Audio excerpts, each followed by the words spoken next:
humanidad se acaba como la conocemos. El final se transforma en un nuevo comienzo.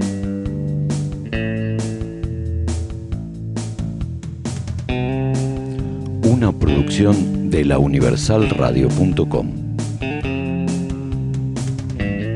Idea original, locución y escrito por Gabriel Sansol. Colaboración, dirección, Silvina Zaneta. Música, Antonio Candel. Hoy escucharemos capítulo 12, primera temporada. Repercusiones.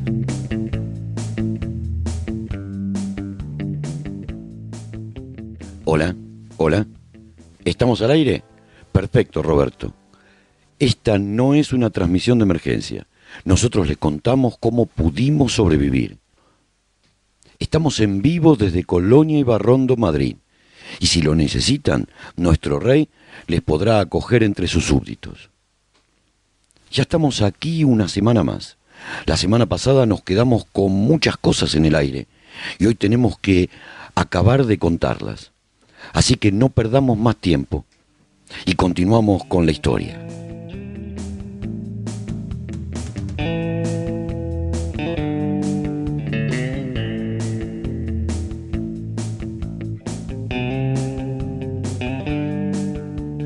A los rescatados de aquel día, enseguida se le adjudicaron lugares en donde quedarse a dormir.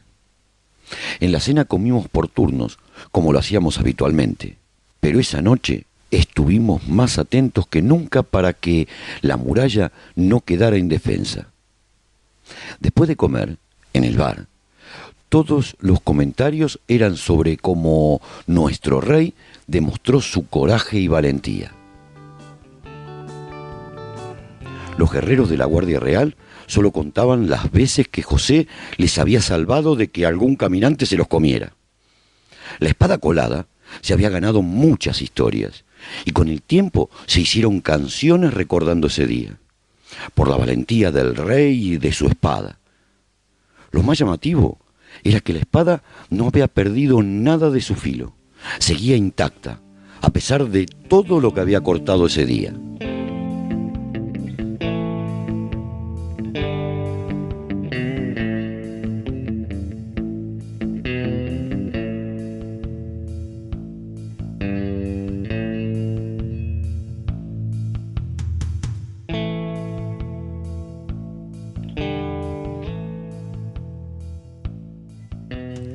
Jofranca juró obediencia al rey y la rueda se reconstruyó, pasando a ser una colonia del reino Ibarrondo. Y todos los gitanos de la rueda fueron súbditos del rey José, que tenía bajo su reinado a 3 poblados. Las otras poblaciones sufrieron grandes daños y la población de la zona se vio disminuida en unas 10.000 personas, cuando nosotros solamente habíamos perdido 5. Nuestros campos no estaban tan dañados como pensábamos. Solo tuvimos que volver a cultivar una parte. La muralla exterior se reforzó y arregló, como para que los caminantes no la pudieran atravesar. El grupo de los 40 del rey salían a diario para matar a los caminantes que habían quedado por Madrid. Y los otros poblados los recibían como héroes. Es que verdaderamente lo eran. El rey algunas veces salía con ellos, lo cual llenó el bar de historias y leyendas sobre el rey y sus 40 caballeros, que por ahora no tenían caballos. Y era una cosa que había que conseguir. Teníamos que conseguir caballos, porque ¿cómo iba a haber caballeros sin caballos?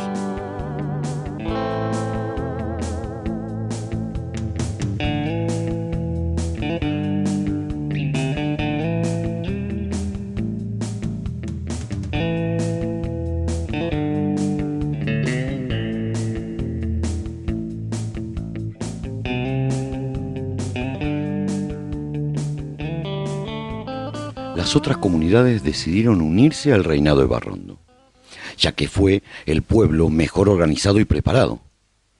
Por eso habíamos perdido mucha menos gente que el resto.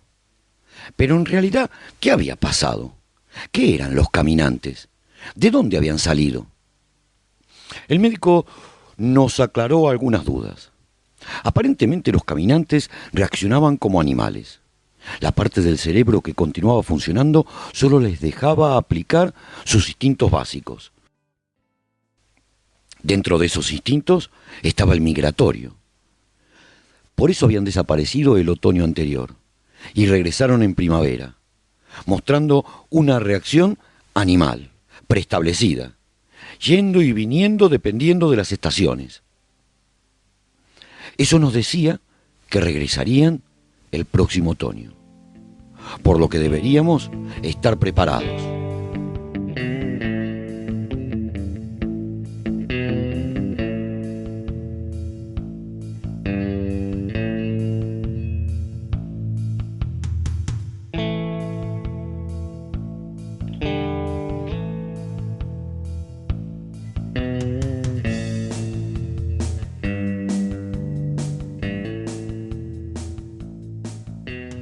El cuerpo de los caminantes estaba quemado por químicos, algunos conocidos y otros no.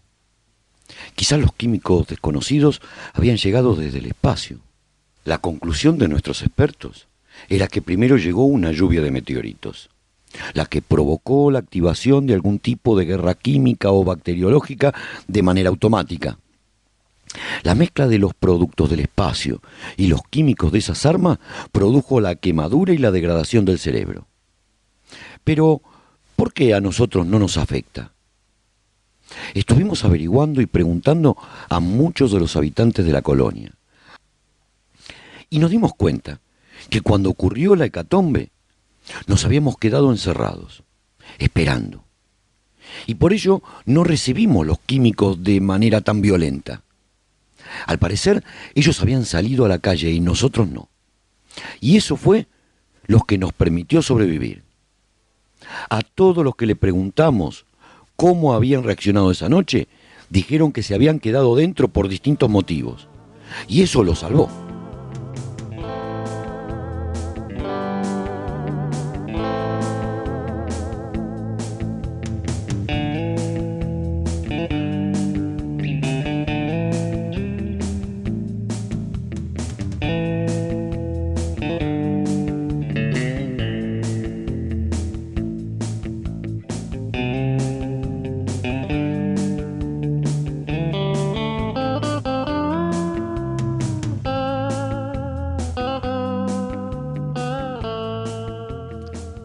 Recuerdo aquella noche, la noche siniestra, la noche del holocausto, o como quieran llamarla.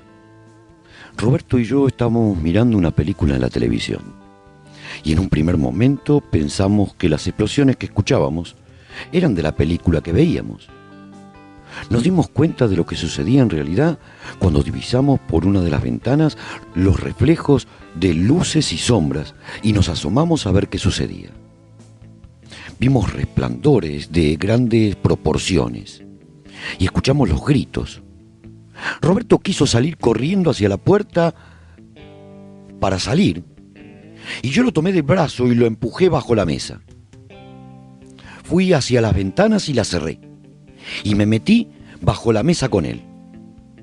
Así pasamos la noche entera, temblando de miedo, aterrados.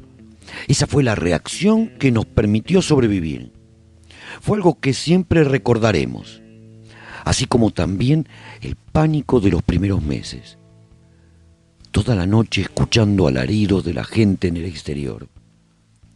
Así millones de personas se transformaron en esos animales nómadas que escapan de las temperaturas extremas. Y esa fue la explicación que encontramos a todo lo que había pasado.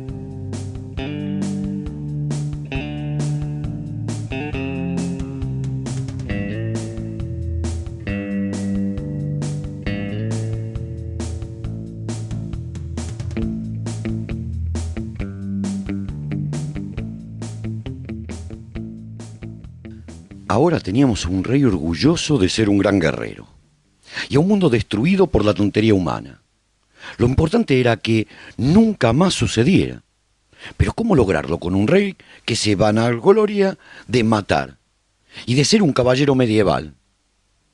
Pero es que si no lo hiciera, tampoco sería solución. Siempre llego a la misma conclusión.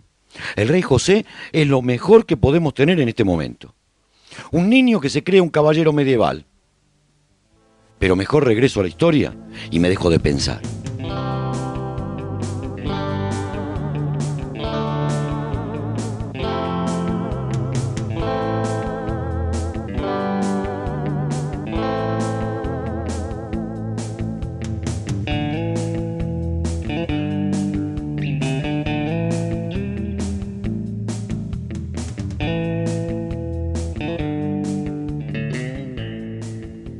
Una de las cosas que nos preocupaba en ese momento era dónde enterrar los miles de caminantes que quedaron tirados alrededor del poblado. Y para eso utilizamos un gran aparcamiento que se encuentra bajo la calle Corazón de María, el que unimos al túnel que pasa por debajo de la calle López de Hoyos. Lo utilizamos como una gran tumba comunitaria para los caminantes. Y lo sellamos lo mejor posible, para evitar que el terrible olor que daban los cadáveres descomponiéndose en el verano nos afectara.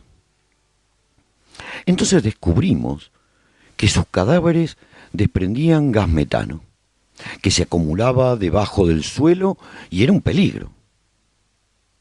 Y si lo acumulábamos y utilizábamos en el invierno para calefacción, pensé así que nos pusimos a diseñar un sistema para llenar bombonas vacías. Recorrimos Madrid buscando depósitos de bombonas para poder llenarlas con el gas metano que producían los caminantes muertos. A ese sistema lo ubicamos en la salida de un ascensor del parking subterráneo.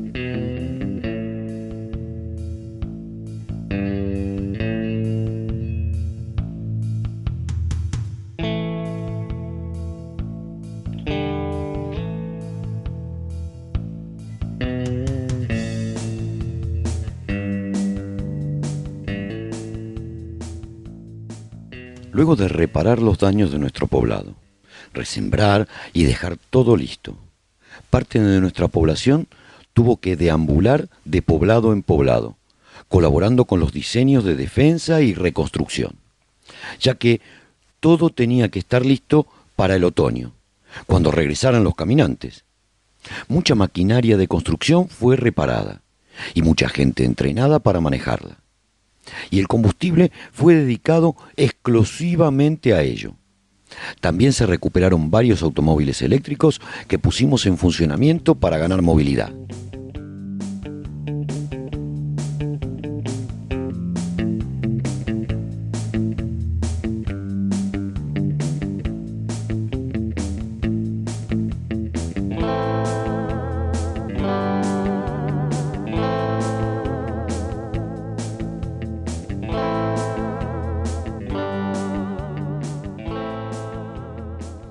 El desastre unificó a todos los poblados de Madrid, bajo el mandato del rey José. Y de esa manera fuimos más eficientes para reconstruir y tener mejor defensa, ya que debíamos hacer frente a la ola migratoria que regresaría en unos meses, y también para producir la comida necesaria para el invierno. Nuestro emprendimiento de piscicultura era muy productivo, y promovimos que cada poblado lo tenga, así como los gallineros, criaderos de conejos, cabras, vacas, ovejas y cerdos. También la creación de invernaderos para la verdura y otros subterráneos para las setas. La siembra se realizó de manera masiva, en todos los sitios que se pudieran. No quedó parque, ni plaza, ni hueco verde sin sembrar.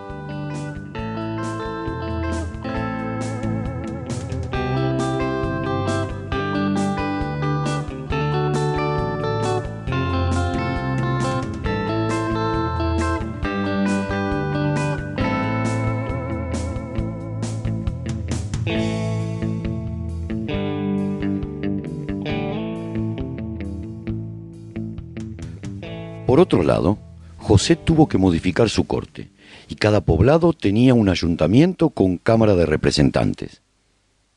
y un representante de ese ayuntamiento por cada 30 habitantes. Y de esos representantes salía el alcalde, además de enviar un representante para la corte de José, uno por cada poblado, que en total eran 38. Sí, de la gran ciudad de Madrid solo quedaban 38 poblados y una población total de unos 20.000 habitantes. El desastre había sido terrible. José estaba muy liado con sus aventuras cazando caminantes y casi siempre dejaba a Macario a cargo de la corte. No era mala idea, ya que el prestigio que ganaba José con cada una de esas aventuras lo fortalecía en su posición de rey. Tito pasó a ser mano derecha de Macario, porque la organización de Tito era tan minuciosa que lograba que nada se le escapara del control.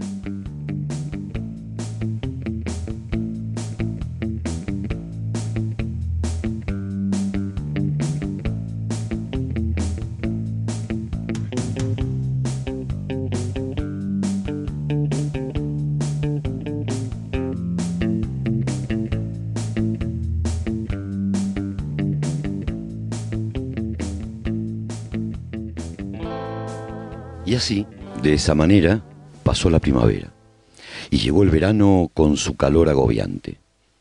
Nosotros tuvimos suerte de tener un río justo en nuestra colonia, el que usábamos para escapar del calor. A mí me gustaba llevar mi silla al puente peatonal y sentarme bajo las palas de los generadores, dejando que las gotitas de agua frescas cayeran sobre mí, mientras trabajaba con mi tablet en algún diseño o cálculo matemático. Aquella primavera trágica se transformó en un verano apacible. Trabajamos duro para recuperar todos los poblados de Madrid, mientras disfrutábamos de ver a los niños jugando en el río. Bueno, a los niños y a muchos adultos que en sus ratos libres aprovecharon para refrescarse.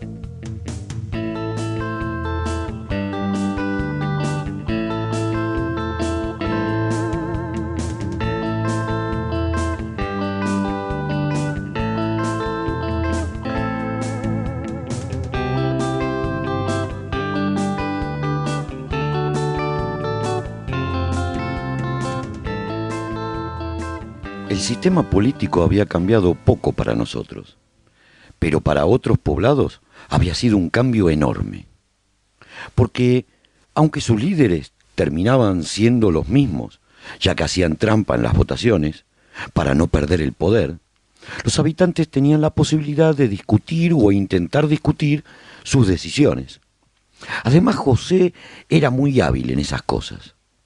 Las aventuras de cazar caminantes también le servían para saber qué pasaba en otros poblados. Y si algún alcalde se excedía en sus funciones y se guardaba más comida o lo que sea, enseguida iba y lo ponía en orden. También ordenó las comidas comunitarias en todos los pueblos de su reinado. Y desde el alcalde hasta el más simple de sus habitantes comerían lo mismo y en la misma cantidad.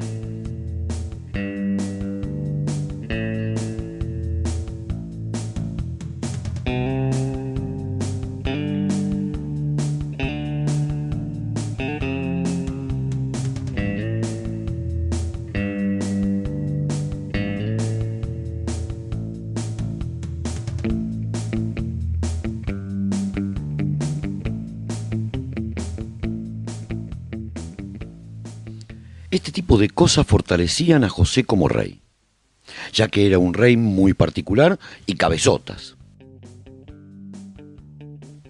porque envió expedición tras expedición, hasta que consiguió tener un gran número de caballos. Y sus caballeros ya en realidad eran caballeros, porque tenían caballos. También ordenó construir armaduras, y se las construyeron. No eran como las antiguas medievales, sino que eran flexibles y livianas, y soportaban un golpe de espada o una flecha sin que hiciera mella en sus caballeros. También soportaba los arañazos o mordeduras de los caminantes, que producían unas infecciones terribles. Los químicos tuvieron que experimentar con distintas plantas y musgos para sintetizar todo tipo de medicamentos. Y tenían grandes plantaciones para disponer de ellos de manera continuada, ya que lo recuperado de los escombros se nos estaban acabando o habían caducado.